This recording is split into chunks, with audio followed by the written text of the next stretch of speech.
நற்கருணைதான் நம்முடைய கத்தோலிக்க திருச்சபையினுடைய மையம். இதை சுற்றித்தான் எல்லாமே. நற்கருணை இல்லாமல் எதுவுமே இல்லை. சரிங்களா? எங்க தந்தை மோசே எங்களுக்கு வானத்திலிருந்து உணவை வர வைத்தார் இல்லையா? அதே மாதிரி நீங்க ஒரு அதிசயம் செய்யுங்க பாப்போம், நீங்க ஒரு அற்புதம் செய்யுங்க பாப்போம் அப்படின்னு இயேசுவை தூண்டுறாங்க. அப்ப இயேசு என்ன தெரியுமா சொன்னாரு? உங்கள் எல்லோருக்கும் நான் கொடுக்கிற ஒரே ஒரு அதிசயம் எது தெரியுமா? எது?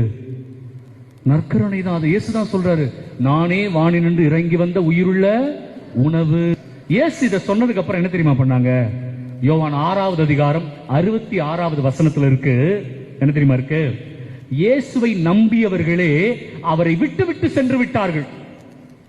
யாரு?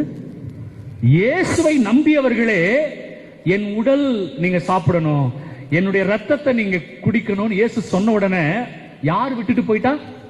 இயேசுவை நம்பினவங்களே விட்டுட்டு போயிட்டாங்க. இன்னைக்கு பாருங்க, இன்னைக்கும் நிறைய பேரு கத்தோலிக்க திருச்சபையில இருந்து நற்கருணை விட்டுட்டு போயிட்டாங்க. பாத்தீங்களா? அது எங்க இருக்கு? யோவான் 6:66 இருக்கு. அதை நான் ரொம்ப நகைச்சுவையா சொல்வேன். 6:66 666 இயேசுவையே விட்டுட்டு போயிட்டாங்க.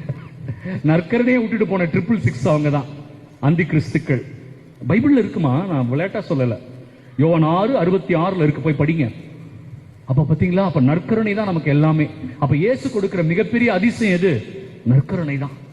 எந்த அதிசயம் நடக்கணுமா? திருப்பலிக்குவாங்க. உடல் நோயா? திருப்பலிக்குவாங்க.